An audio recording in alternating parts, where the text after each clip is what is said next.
que toca este evangelio de resurrección, veo con atención que las actitudes de los protagonistas son interesantes. Resulta que hoy celebramos el día más importante, es la celebración más importante de todo el año litúrgico, porque celebramos la resurrección de Cristo. Muchos de nosotros, si no todos, también estuvimos en la vigilia pascual y allí meditamos una serie de lecturas del Antiguo Testamento que es la historia de la salvación.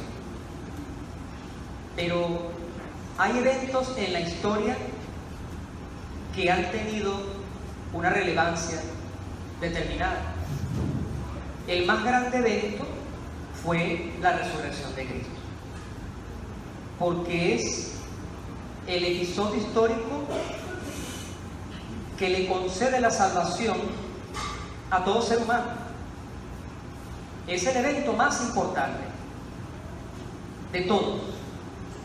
Cualquier cosa que haya sucedido desde el inicio de la historia hasta su final, el fin del mundo, el evento más importante seguirá siendo la resurrección de Cristo.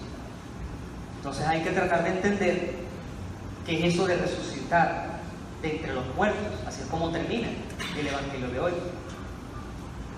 Siempre explico que resucitar en el Nuevo Testamento se escribe siempre como levantarse. Resucitar es la traducción española y entendemos más o menos en qué consiste ese concepto, pero el verbo que se utiliza, la acción, es levantarse. ¿Quién se levanta? Quien está acostado. Y es que efectivamente a Jesús, cuando lo colocan en el sepulcro, que es un sepulcro en ese momento, por decirlo así, improvisado, no era el lugar que le correspondía. Le correspondía tal vez una fosa común. ¿Por qué? Porque él murió como un criminal. Y los criminales mueren y se entierran todos juntos. Él iba a ser enterrado con los otros dos, el ladrón de la izquierda y la derecha. Porque tal vez no se le iba a conceder el permiso a la familia de poder enterrarlo aparte, porque había muerto como un criminal, según las leyes judías y las leyes romanas, de la manera más cruenta, de la pena de muerte, la peor que había. Pero resulta que un hombre bastante influyente, José de Arimatea, hombre rico y de la religión del tiempo de Jesús, la religión predominante, él pide ese favor al procurador romano y le dice: mira, yo tengo una tumba que es mía, es de mi familia, tú me concedes que ese hombre que murió allí lo enterremos en este sepulcro. Y le concedieron ese permiso. Bajan a Jesús de la cruz y lo llevan a los pies de esta montaña donde está excavada una especie de habitación bastante pequeña, hecha de dos espacios, una anticámara y luego propiamente el sepulcro. En la anticámara utilizaban inciensos, ungüentos, se preparaba el cuerpo, era una especie de lugar para rezar. Y luego había un hueco un poco más pequeño que tenía una lápida grande, una especie de cama de mármol, de piedra, y se colocaba allí. Era una sepultura digna en el sentido de que era un sepulcro de una persona de dinero, no eran como los demás sepulcros. Ahí colocan a Jesús y lo colocan envuelto en unas vendas.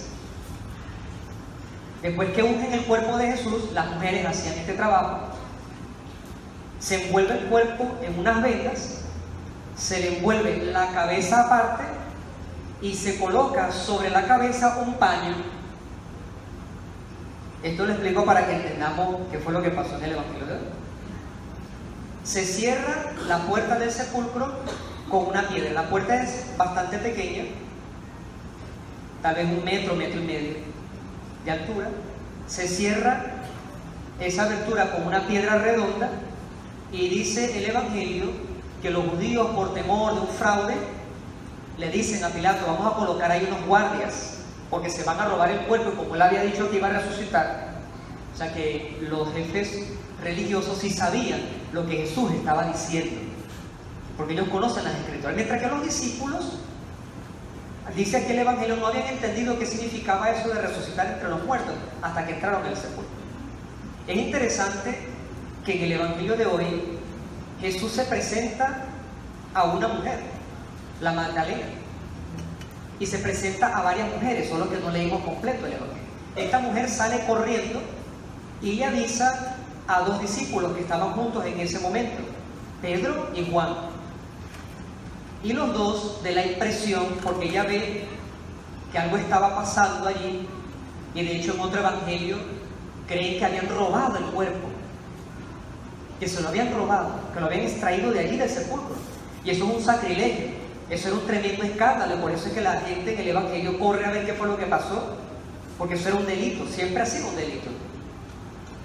Estos van, pero Juan, que es más joven que Pedro, corre más rápido, dice aquí, más aprisa, llega al sepulcro, ve que la piedra está movida, pero se queda en la puerta, no entra. Llega Pedro y es el que entra. Aquí hay algo bien interesante. Porque Juan, que es el más joven, que corre más rápido, llega al sepulcro, no entra, sino deja que Pedro entra. Porque Jesús, lo recordó Juan, Jesús le dijo a Pedro, a ti es que te voy a dar las llaves del reino. Juan y todos los discípulos sabían que Pedro tenía algo especial que Jesús le había dado. Es el que tiene que estar en primera fila. Entra Pedro y se encuentra con la escena. ¿Saben que uno de los testimonios falsos que dieron es que los discípulos habían trasladado el cuerpo para luego inventar que había resucitado? Pero cuando Pedro entra, dice aquí, si leemos con atención, que todo aquello que cubría a Jesús estaba de cierta manera en orden.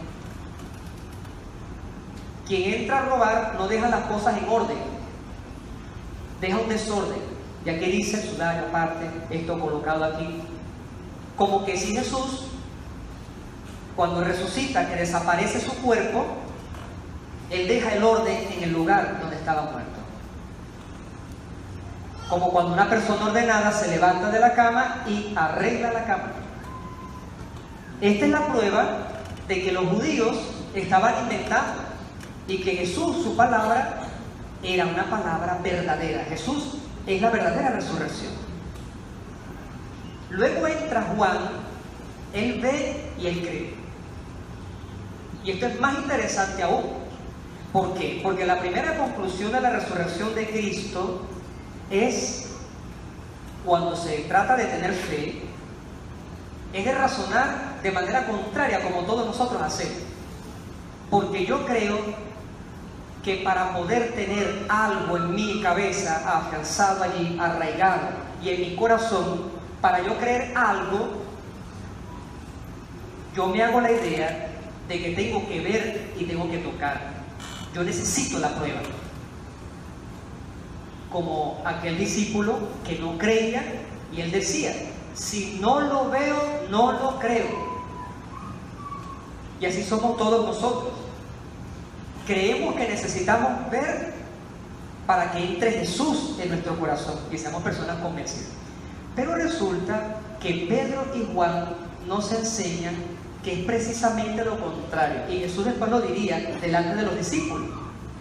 Porque cuando entra Pedro y Juan, ellos entran allá al sepulcro, cuando no ven el cuerpo, no ven nada, es que creen. Cuando no hay evidencia, es que creen. Y ese es el camino para la paz.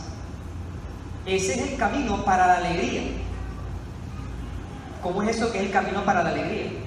Precisamente cuando sucedió lo de Tomás, ¿cuáles fueron las palabras de Jesús? Dichosos, alegres, felices, que son sinónimos, los que creen sin haber visto. Han pasado 2000 años y yo todavía no creo esa frase. Porque yo necesito ver, necesito tocar, necesito que entre en mi cuerpo y en mis sentidos. Pero ¿por qué Jesús dice que son más felices las personas que creen sin haber visto? Porque eso es lo que da el mérito. El mérito es precisamente creer sin haber visto. La semana pasada dábamos el ejemplo de apostarlo todo, aún sin saber cuáles son las cartas que están por ahí. Yo lo apuesto todo, me lanzo en el vacío, pero es la promesa de Jesús. Tampoco el precipicio es tan vacío, es tan oscuro. Eso es lo que piensa el mundo, que quiere aferrarse a las cosas materiales. Pero Dios habló muy claramente: si yo lo creo, yo lo hago. La resurrección de Cristo, dice San Pablo, es un evento primicia. Jesús es una primicia de entre todos. Y esta es la segunda conclusión de la resurrección de Cristo. ¿Qué cosa es una primicia? Es un primer fruto. Llega la estación donde sabemos que tal fruta se da y salen unos primeros frutos, y en los días y en las semanas siguientes salen otros, pero los primeros que salen para la Biblia se ofrecen a Dios. Todo lo primero que sale se ofrece a Dios.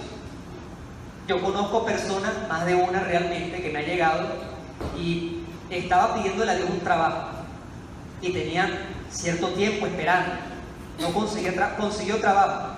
El primer sueldo lo entregó para una obra de caridad integral, todo el primer sueldo. Eso es lo que en la Biblia se llama precisamente la primicia, que no es propiamente el diezmo es continuado, es una vez al mes.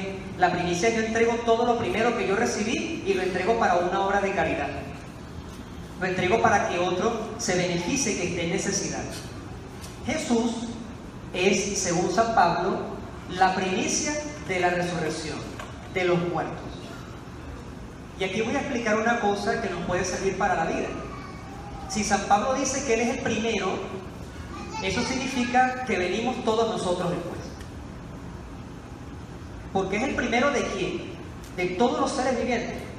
Pero el rayo de acción de la resurrección de Cristo es tan magnífico que incluye quien existió antes de ese evento, durante el evento y después, que somos nosotros. Nosotros somos el después de este evento. Y por eso es que nuestro catecismo dice que Jesús bajó para sacar a todas aquellas personas que eran justas y llevarlas al cielo. Bajó los infiernos, los lleva al cielo. Porque antes de Jesús nadie tenía acceso a esto. Por lo tanto, la resurrección de Cristo se coloca como un punto en el centro del universo y de toda la historia. Y se expande para siempre, hacia adelante, hacia atrás, a izquierda y a derecha. Para siempre, para siempre. Pero esa no es la conclusión. La conclusión es que nosotros meditemos que nosotros no somos la primicia. Nosotros no resucitamos primero y Cristo de último. Fue precisamente al revés. Cuando esto se nos olvida, nosotros no bebemos de la fuente, del manantial, para crecer como personas en santidad. Cuando comenzamos a mirar cosas o personas y los consideramos la fuente de nuestro amor, el sentido de nuestra vida, y no bebemos de Cristo, que es la fuente, es allí donde comienza a desmoronarse toda nuestra existencia. Pero San Pablo dice: Cristo es la primicia, y el orden histórico lo confirma. Cristo resucitó y después venimos nosotros. Esto es hermoso, porque siempre explico que la resurrección de Cristo hace desaparecer la muerte y convierte la muerte en vida. Porque ¿qué es la resurrección? La resurrección es la vida que lleva a la muerte y la muerte que lleva a la vida. Eso es la resurrección. Desaparece toda la corrupción, todo lo que se ha destruido, y se recompone, se reconstituye, se recrea, se vuelve a formar. Repito, si Cristo es la primicia y eso sucedió con su cuerpo, eso va a suceder también con nosotros. Esto significa que cuando venga la resurrección de los muertos, que nosotros estemos enterrados, muertos, ya sin vida, va a suceder con nosotros lo que sucedió con Cristo. Es absolutamente irrelevante el modo de la muerte de cada quien. Es absolutamente irrelevante la corrupción que sufre ese cuerpo. o si se dispersó en el aire, porque hay personas que se creman. Eso es irrelevante, porque Dios tiene el poder de recomponer esos mismos elementos y transformarlos. Y mi cuerpo que se deshizo después de la muerte, porque con la muerte se sufre un proceso de descomposición, de destrucción, de desintegración. Con la resurrección se recompone, pero ahora para siempre. Va a ser este cuerpo, no va a ser otro cuerpo, pero va a ser un cuerpo glorioso como el de Cristo. Por eso es que el cuerpo hay que cuidarlo y hay que apreciarlo sanamente, porque quien desprecia su cuerpo está despreciando lo que va a ser en la vida eterna. La diferencia entre un cuerpo y el otro es que este que tengo ahorita es limitado, sufre, no entiende cosas, o no lo entiende todo, casi nada, digamos. El cuerpo glorioso ya no tiene límites. Ya para mí el tiempo no tendrá sentido, ni el espacio. Mi mente se abrirá de la manera más absoluta y lo entenderé absolutamente todo. Lo que ahorita yo digo, pero ¿por qué lo voy a entender? Más bien voy a pensar de mí, qué tonto fui que no había entendido esto. Y en vida yo decía, no lo entiendo, no lo acepto, no lo soporto, es inaudito, no puede ser. Y en la vida eterna, con el nuevo cuerpo, ya lo entiendo todo.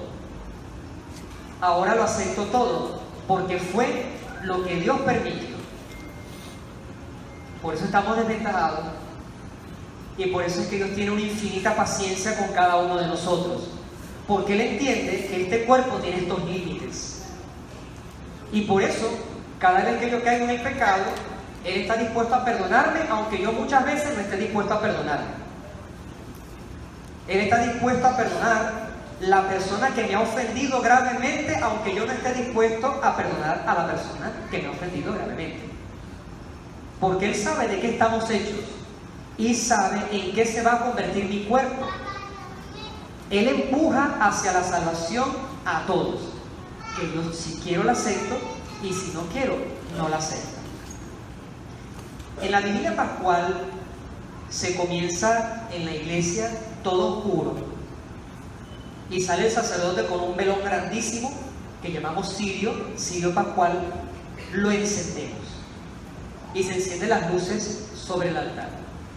La figura de la luz de Cristo, que representa su persona, porque Él dijo, yo soy la luz, ustedes pueden ser la luz también, no se escondan, colóquense encima de la mesa para que alumbren a todos y todos vean las buenas obras.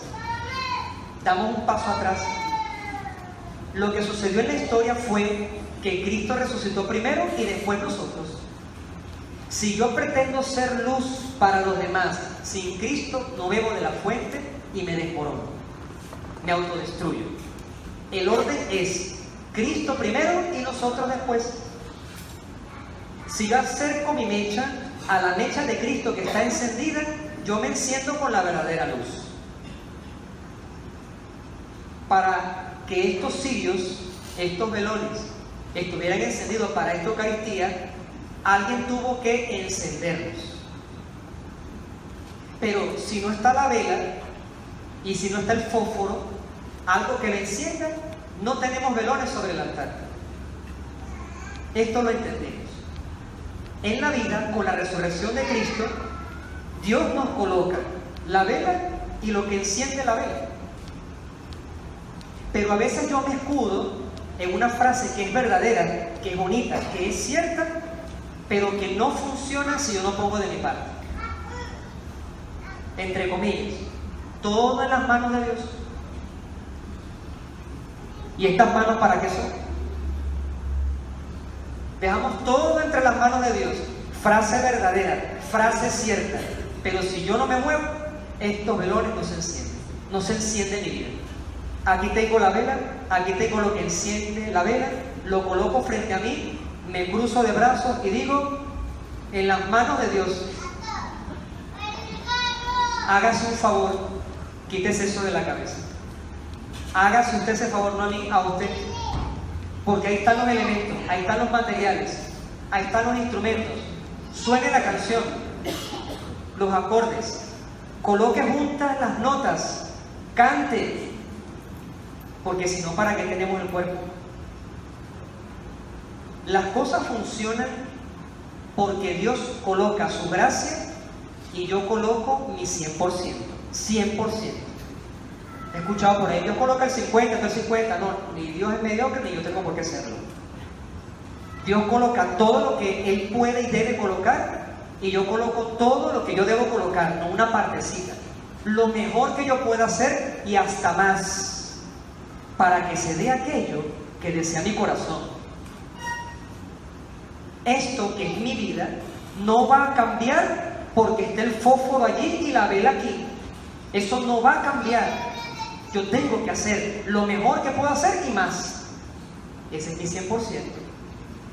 Y Dios con su gracia se puede derramar con todo su poder. Cuando Dios lo quiere, y yo no sé cuándo Dios lo quiere, porque Él puede transformar la naturaleza, Él hace las cosas sin que nadie mueva un solo dedo. Eso en español se dice milagro. Eso es un milagro. Que Dios lo hace todo y el hombre no mueve un solo dedo. Nada. La naturaleza no hace nada, lo hace todo Dios. Pero lo ordinario es que Dios haga cosas maravillosas a través de nosotros. A veces hace milagros.